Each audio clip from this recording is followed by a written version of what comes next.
కాస్త బాధగా ఉంది. రోజూ చూస్తున్న మనుష్యులే అయినా, ఆ మనస్తత్వాలే అయినా ఎంతగా అలవాటు పడిపోయినా ఏదో ఒక క్షణం ఆ బాధను పంచుకొనక తప్పడం లేదు. తెల్ల కాగితానికి చిన్న నల్ల చుక్కను పెట్టి ఇదేమిటి అని అడిగిన చక్రం సినిమాలో సంఘటన నన్ను వెన్నాడుతూనే ఉంది.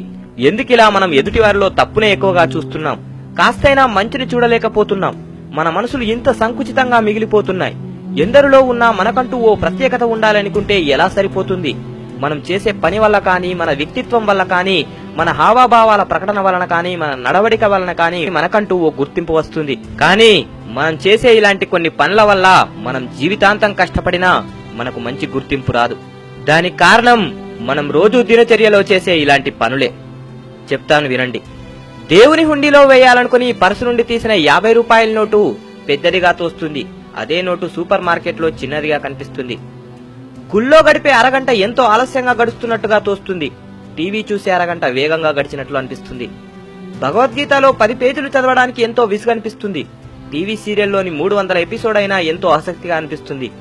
దినపత్రికలో వచ్చేవి మనం నమ్ముతాం, కానీ పురాణాల్లో చెప్పేవి నమ్మబుద్ధి కాదు. క్రికెట్ ఆటని టీవీలో తెల్లవార్లు మేలుకొని చూస్తాం. ఉదయం కాసేపు భక్తి ఛానల్ చూడాలంటే నిద్రొస్తుంది. రికార్డింగ్ డాన్స్ అంటే ముందు సీట్లో ఉంటాం. హరికథ అంటే ఆ ఛాయలకు కూడా పోము. తిరుపతి లేదా అయ్యప్ప కొండకు వెళ్లే బీదలకు ఇవ్వడానికి మన దగ్గర చిల్లరుండదు. మన పిల్లలకు 5 స్టార్ చాక్లెట్లకు చిల్లరుంటుంది. ఇంకా చెప్తాను వినండి. మరణం అందరికీ ఉంది, కానీ మరణించాలని ఎవ్వరూ అనుకోరు. ఈ రోజుల్లో అయితే పరిస్థితి ఇంకా విషమంగా ఉంది. భోజనం అందరికీ కావాలి, ఎవరూ వ్యవసాయం చేయరు. నీరందరికీ కావాలి, నీటి వనరులు రక్షించడానికి ఎవరూ ప్రయత్నం చేయరు. పాలు అందరికీ కావాలి, కానీ ఆవును పాలించాలని ఎవరూ అనుకోరు. నీడ అందరికీ కావాలి, చెట్లను నాటాలని వాటిని రక్షించాలని ఎవరూ అనుకోరు. భార్య అందరికీ కావాలి, కానీ ఆడపిల్లలు పుట్టాలని వారిని రక్షించాలని ఎవరూ అనుకోరు. ఎందుకిదంతా?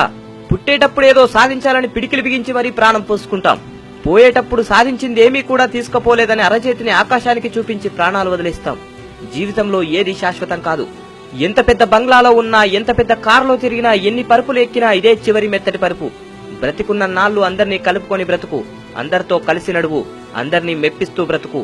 ఎంత సంపాదించామన్నది కాదు, ఎలా బ్రతికామన్నదే ముఖ్యం. జై హింద్.